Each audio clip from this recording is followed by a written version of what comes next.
What do Okay. you think we should pour? Yeah, that's gonna be the question. What should we pour that we got in front of us here? I think you're very brave pouring something at this time of the day. It's 5 o'clock somewhere. Hey, welcome to Super Social Club. I'm Jeremy. This is Whiskey in the Six. I'm Rob. Welcome to the Whisky Rant Podcast. It's a little crusty, It's frustrating. and it's going to be a little bit of a rant. I don't understand it. I don't know why. Some sort of injustice. Anyway, end rant. Hello and welcome back to the Whiskey Rant Podcast. I'm Jeremy. I'm Rob. And today we are very honored with a very special guest who needs no introduction, Mr. Billy Walker. Thanks so much for joining us. It is a pure honor that you're on our podcast today. It's a pleasure to have been invited. No, well, the pleasure is truly ours. It is ours. We've been a big fan of yours for a very, very long time. From Glendronach to GlenAllachie Yes. to the Meikle Toir line. Yes. Very excited to have you on the podcast and a huge lineup. Rob pulled out every single thing he had, I think, that you've made in the rest. Believe it or not, years. there's probably more, but there's probably more on the shelf and in the cupboards. But It's a little early for us, but you know what? It's 5 o'clock somewhere, so we're going to have some pours today. for the record, For the record, it's quite appropriate to drink at this time of day. it's quite appropriate at Night. 5 o'clock. I mean, I have to make sure that today I don't just spew out every question I've ever had always about Scotch because when you're speaking to a legend like yourself, it's very difficult for guys like us to keep our composure, but I'm gonna do my best today. That's true. I do have a list of questions to try to keep me on track, and Jeremy has a few of his own as well. Just Uh, remember there are no stupid questions, only stupid answers. Well, you Okay. haven't heard ours yet. So, I mean, I hope that's true, but The comment section will tell us if there's stupid questions. oh, or for not. sure. We will get berated with, uh, why didn't you ask this? You guys And had Billy Walker on, and this is what you asked him. this is what you came up with. Gee. Yeah. All right. So, I guess the first place to start is, you've had such an incredible career. You're probably one of, if not the most decorated in the whiskey industry today. Um, what started this journey? Did you ever fathom it coming to this point when you started in the whiskey industry?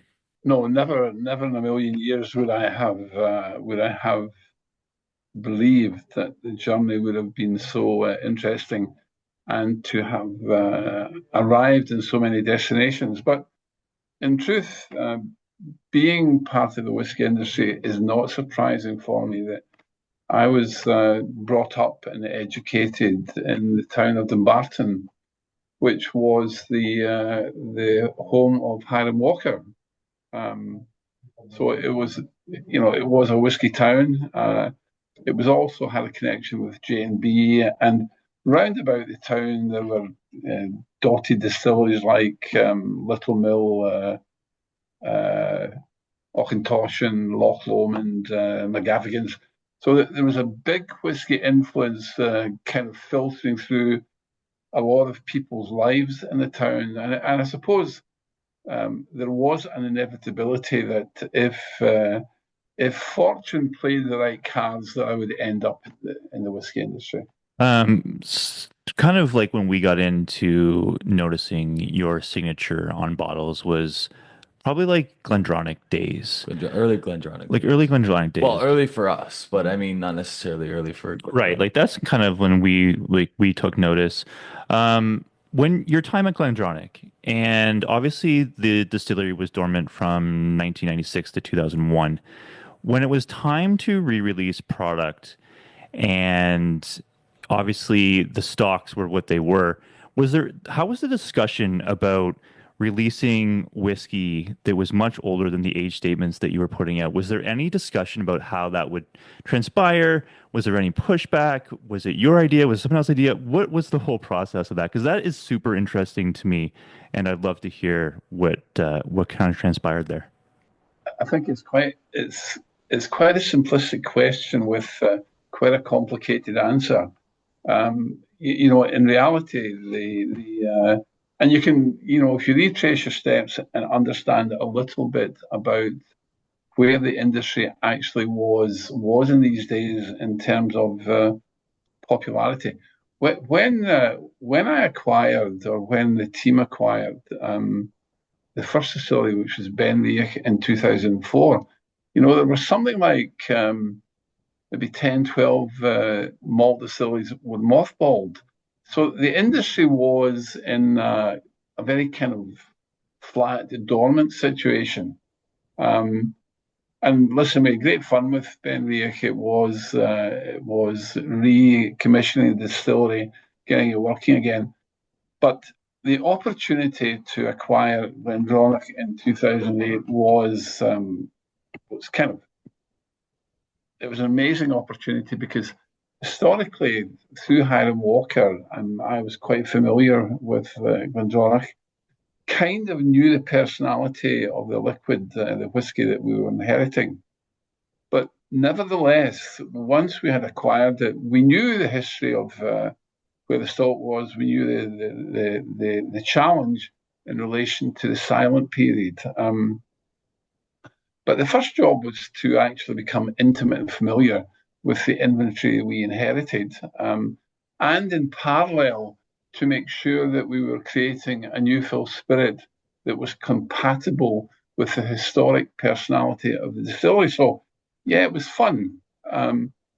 Then, once you decide the kind of challenges of what the range should be, then you are confronted with overaging whiskey. And look, it was never really a problem for me to overage. It was to make sure that we could strike the right balance in terms of continuity of delivery over a long period of time.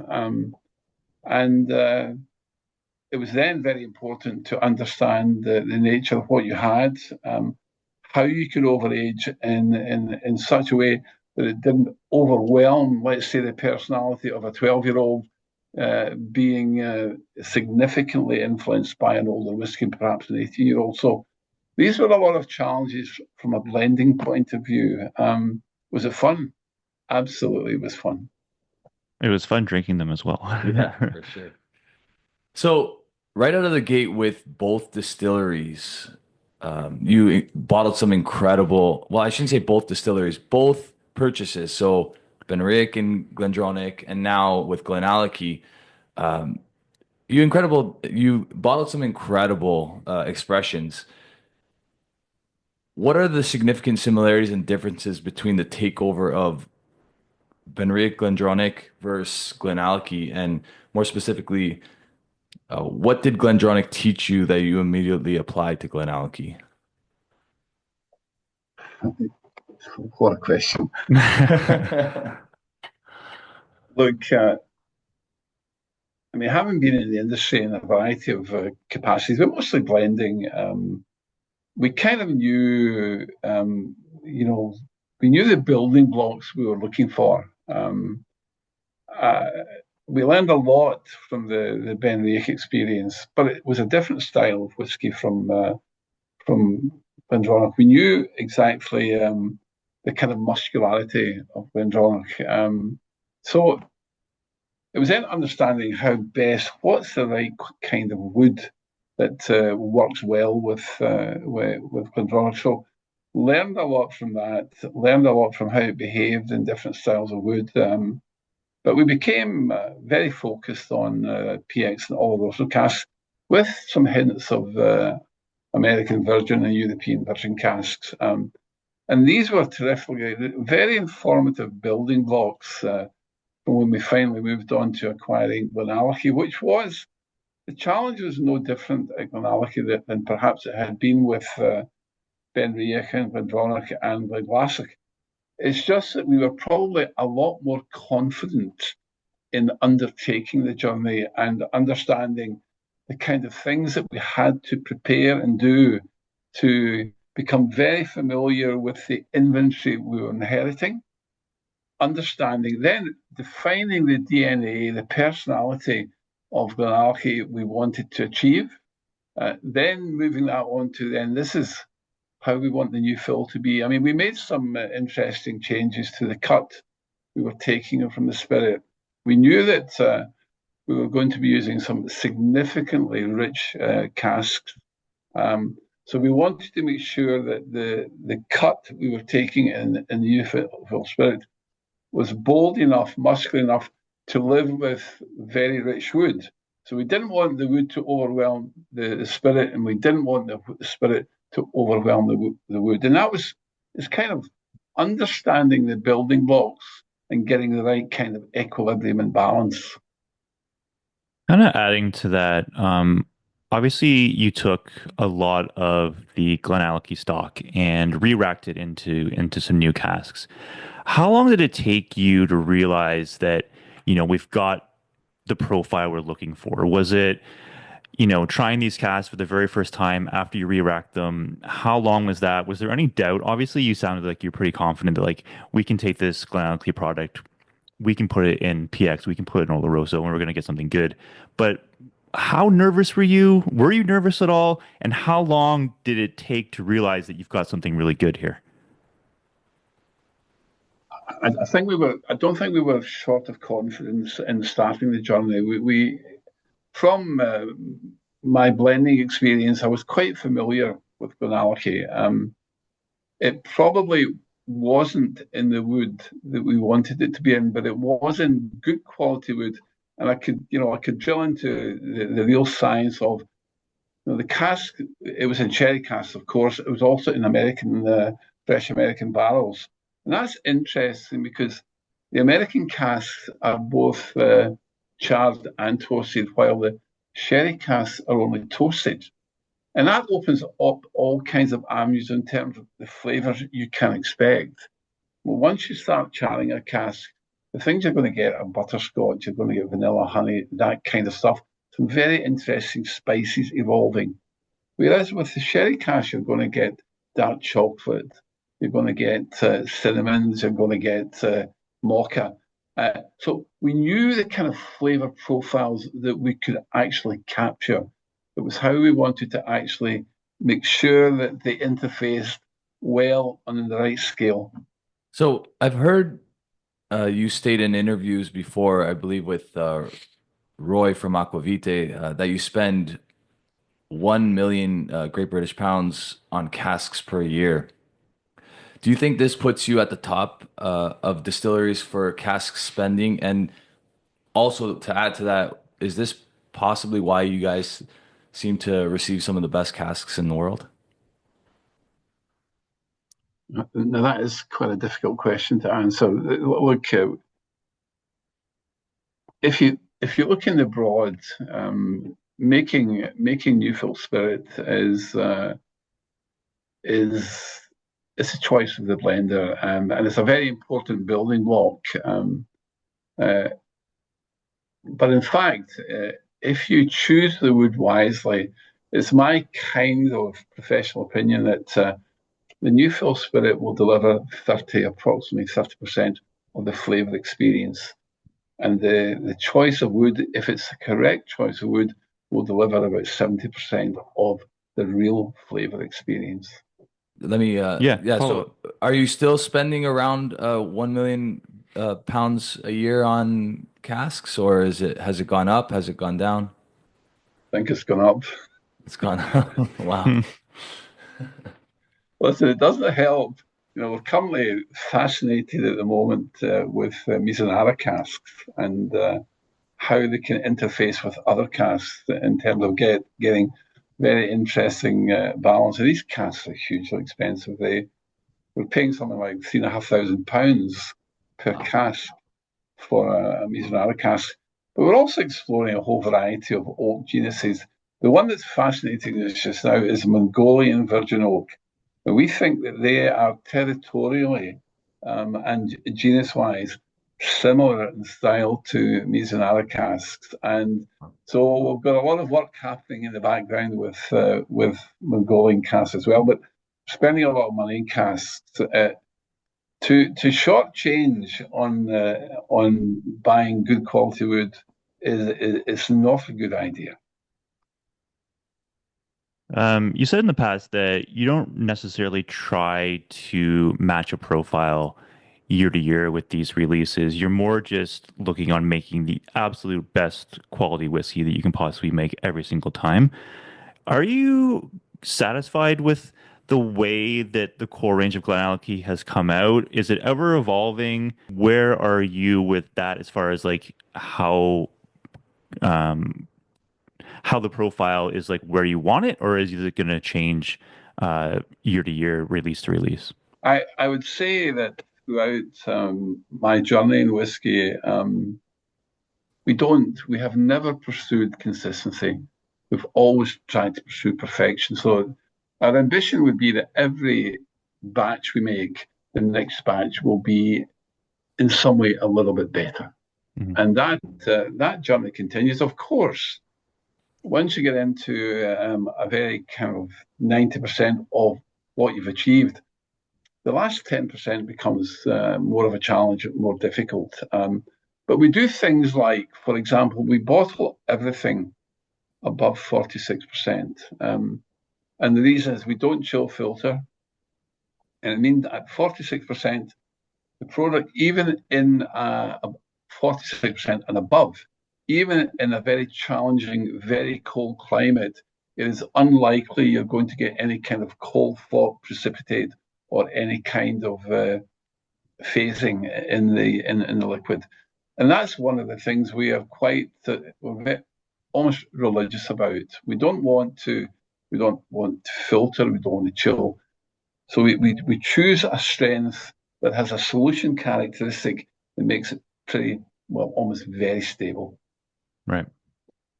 Moving to Meikle Tòir, so that's a much more interesting subject. Maybe are you sure we want to talk about this immediately, because it's a fascinating topic. Meikle Tòir, it's kind of unfinished business. We played around all of it with peated Glendronach, even peated Glendronach, but we didn't even have time to fulfill some of the things we wanted to do, or even the challenges that were coming our way. And importantly, Meikle Tòir is a peated experience, but it's a mainland peat. It is specifically not, and I emphasize, not an Islay style peat. So you will not experience medicinal notes, iodine notes. In Meikle Tòir, what you will get is smoky, phenolic. The reason is that on the island, the peat is formed from the decomposition of herbs and grasses, because there are no trees on the island. On the mainland, and we specifically use St. Fergus peatery, the peat there is formed from the decomposition of trees, which gives it a much sweeter experience. And you might wonder why the kind of woods, the casks we've used to showcase the range, and even the choice of age. But the reality is that with any peated product, whether it's from the mainland style of peat or from the island, the real very full peated experience arrives somewhere between 5 and 8 years. After 8 years, the peat experience begins to fade and diminish. Of course, the whiskey doesn't get worse. It continues to improve in many other ways. But we wanted to capture the Meikle Tòir experience somewhere around about 5, maybe 6 years, and allow you guys to have the full peated experience that these kind of 5, 8-year-old whiskies will deliver for you. I got a follow-up question about that. So obviously you're using mainland peat versus Islay peat. Was that always the goal from day one? Was there ever experimentation with Islay peat, or was you kind of set on like, this is what's going to work with our distillate the best? Interesting question. The truth is we were, of course, we were fascinated by the locality. St. Fergus is quite close to the distillery, so we wanted some kind of specific regionality. However, I can tell you that in the background, there is some Meikle Tòir that has been made using Islay peat. Oh, okay. Very interesting. It's sitting, developing very nicely at the moment. Okay. As for the this is just to piggyback off of Meikle Toir a little bit. As for the line, will it experience some single cask expressions as well down the line in the future? Um, will you continue with the four core range? The sherry, the original, the chinkapin, the turbo. I think the likelihood is we will continue with the range, and it will evolve. The aging process will allow us to evolve a little bit. But in answer to single cask, yes, we believe we have done some very creative wood management that is worth showcasing as single casks. And even what I mentioned that we had one or two small campaigns using Isla peat. I think you might find that we will probably launch one or two single casks that have been based on the Isla peat, just to allow comparisons to be made. Nice. I think you mentioned before that the Meikle Toir, like the peated stuff that you do, you kind of take a couple months to distill just for that line. Is that going to ever expand in the future? Do you see this Meikle Toir line becoming larger or greater than it is now versus how much you do for GlenAllachie? I don't think it will ever be as big as GlenAllachie. I think it will be significantly less than GlenAllachie. I do, however, say we have aspirations that it should be selling more than it actually does at the moment.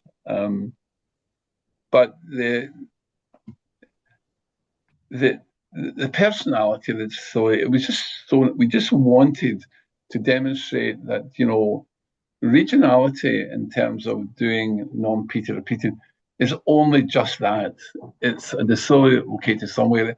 If you are creative enough to build in the right kind of flavor building blocks and experiences, then really you can do it anywhere. But we will not. Meikle Tòir will only ever be maximum a 2-month campaign in every year.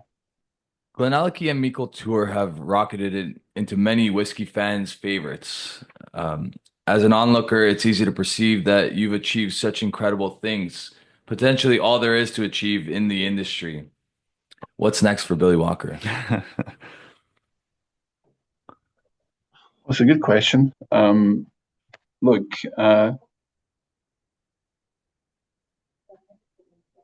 there will be opportunities. For sure, there will be some interesting opportunities will emerge in the future. The possibility of perhaps bolting on another small boutique distillery onto the current setup. Were that to become available, we would certainly be interested, but it would have to be the right kind of experience, the right kind of boutique distillery. And so, we're not unambitious. We continually look to see, is there another opportunity that would be the right balance for where we are at the moment. Just adding to that, would you ever consider starting a distillery straight from scratch, like right from the ground up?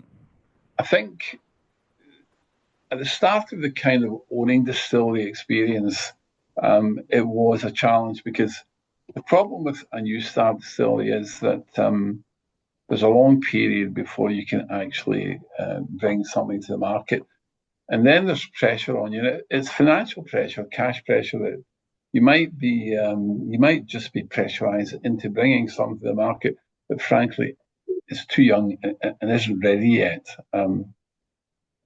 That having said, from a financial point of view, we're probably in a much stronger position now to actually bolt on a new start. But, a conventional new start, let's say you really need to, if you're building a new distillery and you want it to be compatible with the market demand, it has to be capable of doing about 500,000 litres of alcohol per year. To build that distillery and support it to the point where, let's say, it's 8 or 10 years where you bring the first release to the market, you need about £25 million. So starting without having something working beside you that's generating cash, it's quite difficult to build from scratch. And then there's a temptation that, we need some cash. So you bring something to the market a little bit too soon. That then defines who you are and who the distillery is and what the personality of that distillery will be. But yeah, look, we probably would look at it more favourably now, but it's not in the plans at the moment. Right. Should we talk about what we're drinking? Yeah, we poured ourselves two whiskeys here, starting with the new expression of, I don't know what you poured, but I'm going to speak for myself. Yeah, no, I have it as well. The new expression of the new labeling, GlenAllachie, and then I have the Meikle Toir sherry.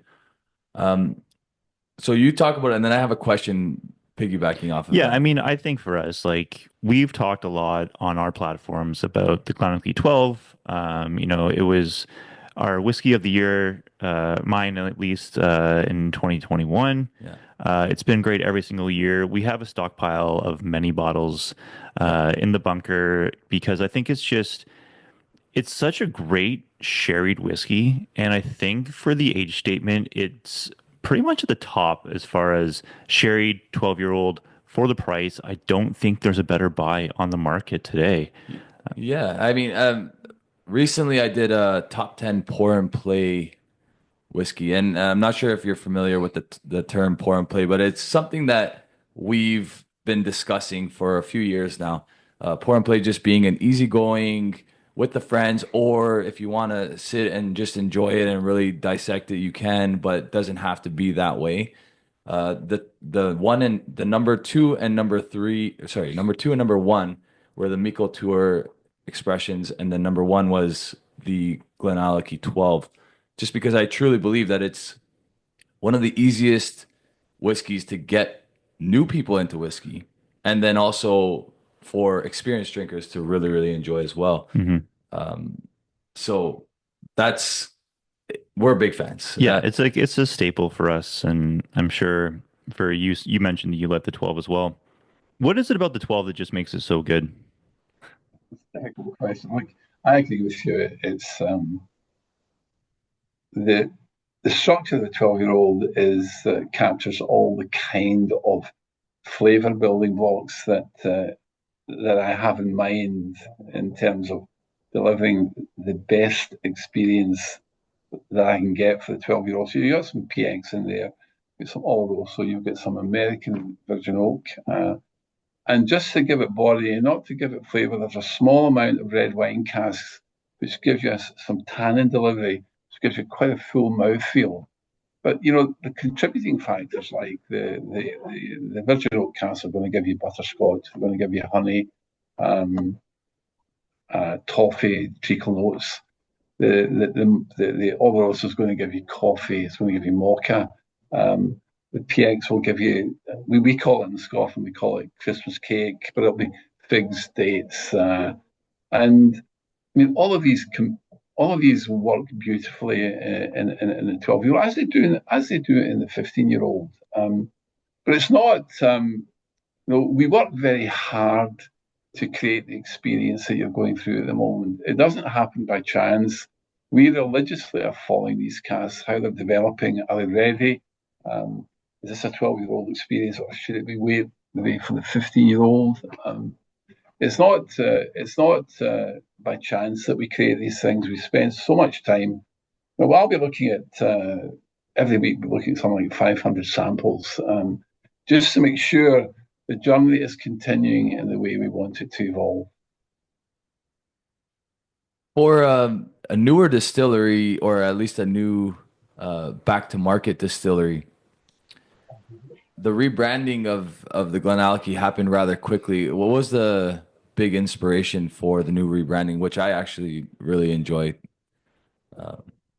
I share the last sentence. I can't say that I was the architect of the rebrand. In fact, very nervous about the rebrand because it creates as many problems as solutions. But thankfully, that's behind us now. And I actually agree with you. I think I think it's more contemporary. It's smoother. The kind of the original font was interesting. It probably caught the eye, a little bit aggressive, maybe a little bit earthy. We just thought the new style is more sympathetic to where the market is at the moment. Interesting. I've got the Meikle Toir Chinkapin one poured now, which is absolutely delicious. Obviously, you talked about wood briefly before and like the different varieties of wood that you're experimenting with now. The Chinkapin is a weird one that I don't think we really had experience with before this. So it's like Chinkapin is like what? It's a North American oak, is that right? I'm not really too familiar. It's a North American oak that is essentially grown in the Missouri area or up in the northwest corner near Seattle. Okay, So it's almost tiptoeing into Canada. right. Yeah. So what about that wood is different than just like a regular American oak? The flavor contribution that comes, the essential flavor contribution that comes from the Chinkapin is a kind of licorice notes, anise notes. I mean, they're not overwhelming, but they appear in Chinkapin while they don't appear in let's say Appalachian oak or indeed European oak. And I think to our credit, or maybe not to our credit, we probably were the first people to actually start working or experimenting with Chinkapin oak. The reality is that mine a little bit nervous because I thought that maybe over a 3, 4, 5 year old maturation period, it might overwhelm the whiskey. But the reality is it moves seamlessly from one stage of maturation into another stage. And in fact, yesterday I was looking at a 2013 series of samples that were in Chinkapin for almost 5, 6 years, and they are fantastic. Nice. It's just blown me away. I think it's about just breaking the mold a little bit and reaching out into the left hand side things that people have really ignored. Of course, they are a little bit more expensive, but you know what? The additionality you get from it is worth the additional expense. It takes you into new flavor experience, new flavor territory. I mean, that being said, they are all four of the Meikle Tours are very approachable in price, especially here in Canada. I'm not sure what they're going for globally, but on the middle to lower range for a peated whiskey of its caliber, I would think. And so kudos to you for being able to keep these. Is that a goal of GlenAllachie Meikle Toir to keep them approachable to a higher group of people as opposed to appealing to the higher class? Sorry, Sure. It's more. really important. Okay, it's really important. I know what the point you're making. It's important. We want to connect. We want to connect with the whiskey drinker, the single malt whiskey drinker. We don't want to be disappearing over their eyes in the belief that we've used the drinking platform to develop the brand and suddenly we price it way out of reach. That's nowhere in our plan. Meikle Toir will continue to be an interesting peated experience, good value for money. You'll notice that the one Meikle Toir we don't have on the table is the turbo because Rob drank it all. When I first tried that whiskey, I was completely blown away. It was one of the most unique style of whiskeys I've ever had, for sure. You said before that you use a very narrow cut on that whiskey, the hearts of the hearts. Heart of the hearts. Other than just a pure volume amount of distillate, is there ever a time where you wouldn't want to take a narrow cut on a whiskey? I think to achieve the kind of parts per million of phenols that we're looking for, I think it's about 60 to 70 ppm. The way we operate at the moment, it has to be a very narrow cut. We have to cut right into the center of where the phenols are residing in the distillate. To actually increase the volume without compromising the rest of the peated distillate, we probably would have to up the actual phenolic content of the malted barley. Now we could do that, but that would also compromise where we are with the non-turbo releases like the Chinkapin, the Sherry, and the original. That's not to say that that's not a journey we might look at as one or two offs. But right now, we think listen, I'm not sure whether the turbo is a good thing or a bad thing because it's got such a limited volume release. It creates quite a lot of problems because people can't get it. But it's fulfilling what our expectation and desire for it was. We wanted to have a relatively low volume release at a high ppm. Right. It's one of my favorite whiskeys of all time. To be Yeah, honest. I mean, the uniqueness of that whiskey is great, and I think that's Unparalleled. what we kind of search for as well with new whiskeys is like something that we've never experienced before, which is really kind of cool. Which is, I mean, we've been doing this for a long time by our standards, and to be able to experience something like the turbo delivered, in my opinion, is amazing in this age. In Hmm. 2024 or whatever it was released, 2020, maybe late 2023, I'm not exactly sure, but um, there's so much out there. There's so much that's been explored. And to create something so unique has to be another feather in the cap because just, I mean, all around from start to finish, there's nothing else on the market that's like it. When you guys first tried like the Meikle Toir line and you were like super happy with it, how was the vibes of the distillery? Were you guys all cheering? Like, how did it work? Because like obviously this is a big endeavor going to this new line and having the success that you obviously are having with it. What was it like? Oh, exciting, of course. But we kind of knew from some previous experience at Glendronach and Glendronach, we knew how it would work. But we took control really from the start of the whole journey. We went to St Fergus. We wanted a particular peat, moisture level of peat. We went to the maltster and said, look, you know, we really need a very wet peat because you guys know that when you're drying the malted barley, you're not drying it with the peat.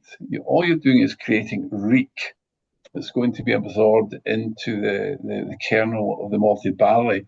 And once you've achieved that objective, you then dry the malted barley with anthracite, and that's really what they're drying for. So although we weren't actually doing the malting ourselves, we were in control of all the important aspects of the malting. And that's quite important in terms of, I mean, really Meikle Tòir is a bit of a bespoke experience. We build a lot of personal knowledge into creating it. What was it like at the distillery? Look, the technicians probably hate producing peat because that takes quite a long time to clean. Right. On the other hand, the pleasure of creating something that's really quite unique and different, that's terrific for them. And they like having a little feather in the cap too. Mm-hmm. Nice. The inspiration for the name turbo on the fourth expression, is that from the Spanish word turba, meaning peat? No, but we could claim it. In fact, Rob will take a royalty for that. Yeah, that wasn't me. That was actually one of our followers that mentioned that to me. I just thought I'd bring that up. It's really like a turbo engine. It's turbocharged. But the name itself, Meikle Tòir, is old Gaelic for Meikle is large, it means large, and Tòir is journey, a large journey, challenge. Yeah. You're going on about 8 years now with the acquiring GlenAllachie. Obviously, the Meikle Tòir stuff is your own distillate. Can we expect the GlenAllachie 8-year-old that comes out in the near future to be 100% Billy Walker distillate? Listen, it's unlikely. In my heart of hearts, I think it's unlikely we will release anything that we have been primarily responsible for producing until it's 10 years. Okay. We did release the kind of 50th year celebration and stuff, some of which was ours. But importantly, I mean, everything we have done since we inherited, lucky enough indeed to inherit so yeah, and remember, while we're owners, we're custodians of a very special experience. At the very start of the journey, this is something that I was never able to do historically, as we wanted to pursue a course of long fermentation. And everything that we fermented, including the Meikle Toir, is at least 160-hour fermentation. And the benefits from that are both practical and flavour development. And we really could talk hours about that, but we've built in a lot of interesting left field building blocks into what we've done at this distillery. I know you spoke to this a little bit, but there's a friend of the show who's affiliated with GlenAllachie and Meikle Toir, who has stated to me personally that GlenAllachie in a few years' time will be known for its peat. And obviously he was referring to the Meikle Toir range. Is that a hope of yours, or for you it doesn't really matter? What in your heart of hearts, not to steal from your Turba expression, but what would you like to see? Look, my ambition for the distillery is that GlenAllachie, our ambition is that GlenAllachie will become the number one distillery, Speyside distillery in the Spey Valley. And that essentially is from a non-peated point of view. The fact that we are creating a peated experience is a pleasure, and but it will never be in the same volume as the kind of core range non-peated GlenAllachie. It's a little bit, not a sideshow, but it's a little bit of a sideshow. Obviously, on your day-to-day work with the distillery, you're trying probably many samples. How many whiskeys are you sampling on average, let's say, per week? And when you're on your day off, you're at home, what are you pouring just to like relax with? Is it all your own product, or do you venture out to other distilleries as well? Oh, it's a terrible question. I told you might find a couple. Look, if I'm at home, it's likely I'm tasting the 12 and 15. I do have to say though that one of the best whiskies I have ever created from a blending point of view is the GlenAllachie 17-year-old Mizunara Oloroso. It's just stellar in terms of the completeness of the flavour experience. That one appears quite a lot, but go-to is definitely 12 and 15. Right now, I think the 12-year-old is an amazing experience. Yeah. It's just occasionally, I might wander and take an old Glendronach, just occasionally. Did you stash away a couple of Glendronachs there when you left that distillery? Lots.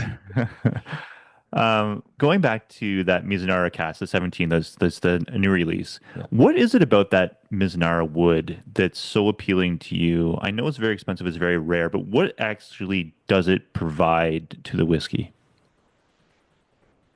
I mean, the kind of characteristics we expect and normally are delivered is things like sandalwood, earthy, meaty notes like umami, incense, eucalyptus. These are wrapped in there somewhere, and you don't get that anywhere else. It's they are so unique, but the challenge is they are so expensive that. And it also is a case that I don't think you could release 100% Miznar experience, I think it would be overwhelming. I think you have to balance it against things like PX and Oro. So, and the Oros in particular, it fades in beautifully with Miznar. Interesting. So we know what the last at least 15, 20 years have looked like for your career. What was your inspiration? Like what were your aha moments that got you into A, wanting to own a distillery of your own, and B, the profile that you seem to really gravitate towards, which is, your sherry experience in a beautiful Scotch. Like Yeah, we and saw that with Ben Romick, we saw that with Glendronach. Glenglassaugh maybe uh didn't come out this way as much, so we didn't really get that experience as much, but now we're seeing it with GlenAllachie and and also in Meikle and Tòir. also, who did you look up to in the industry as well when you were coming up? Yeah. Look, the first thing is that as a private independent company, you have enormous freedom to do things that perhaps as an employee or a blender with a big company, you are more restricted in terms of the freedom that you have to be creative and move outside of certain boundaries. Who are the people that have influenced me? Well, listen, there's been lots of people. The first journey was at Hiram Walker, and I had a colleague there called Gordon McIntyre, who was just a genius. And the senior blender there was a guy called Jack Gowdy, who was one of the great blenders, maybe not nearly recognised enough as to his contribution. Gordon McIntyre was terrific, and then I moved to a company called Inverhouse Publica, based in Philadelphia. The opportunities there were amazing. They gave me an incredible amount of freedom to do things. And the boss there was a guy called George McClements, who, bless him, he said, "Look, you're young. We think you know what you're doing. Go and do it. Go and have the freedom to do it." And then I left to join Burn Stewart, and that was interesting because actually that did create different avenues. They were a small company. They weren't in distilling. They were more a blending house, which was terrific time, spending all your time blending. But we sold the business, or we bought the business. We then bought the business and sold that business to Angostura. That gave me some cash. And at the time, around about 2004, as I explained, there were a lot of distilleries mothballed. So it wasn't so difficult to go and buy a distillery at a relatively modest price. And that opened up all kinds of opportunities. Getting the total keys to the cave was amazing. And then you had the freedom to do almost anything you wanted to do. And at that time, I worked with some terrific, two South African guys, Wayne Kieswetter and Jeff Bell, who were passive investors, but incredibly supportive. So there's been a lot of interesting people along the way, but a lot of it is the enjoyment you get from freedom to go and do things and experiment within the rules. What are some of the immediate expectations that might be ready to be announced that maybe our North American viewer hasn't seen yet, coming from GlenAllachie, coming from Meikle Toir, that probably, you're okay to share with us, but maybe we don't necessarily know just yet? Look, on the core range, there's a lot of things that are moving along nicely, and things like things that are fascinating me at the moment are combining some virgin style wood with the experience from, let's say, Oro. So we're looking at Mongolian, we're looking at Gariana, which is a very special and unique American oak genus. We're maturing some casks from Colombia in South America, from the Andean region of Colombia. So, we are actually looking at some different new styles of experience and how we can amalgamate them with some of the conventional styles like Olmos and PX. And there'll be some releases in that territory. You've kind of touched on the Meikle Toir, and we are fascinated by it. We want to test the market a little bit with some single cask releases, like things like Meikle Toir with an Islay twist, Meikle Toir with an Orkney peat twist. Oh. So, there's a lot of things bubbling in the background that I would love to share with you, but I think an importer might be quite unhappy about that. I think you've given us a couple really nice spoilers that we can absorb and Absolutely. and anticipate in the future. Billy Walker, thank you so much for joining us. It's been a complete honor, picking your brain about whiskey. And like we said, we're huge fans of GlenAllachie and the Meikle Tòir line, and we think you've done amazing things with them. And we're super excited to see what is in store in the future. Yeah, it's been an absolute honor. Really appreciate you joining us today. Honestly, GlenAllachie right away became one of our favorites, and now Meikle Tòir definitely entered that category as well. So very happy to have you on. Yeah, congratulations, honestly, on turning this distillery into, putting your fingerprint on it and making it amazing. Making it one of the best in the world. That's right. Yeah. Anyway, the next time we meet, hopefully in Canada. Absolutely. And it would be nice if you were sitting right here at the bar. We would love to have you. We would love to have you. Oh, that'd be dangerous. All right. Well, thanks so much for watching, everyone. Really much appreciated. Give us a comment down below, and we'll see you next time. Cheers. Cheers. Thanks for your time. Thanks, guys.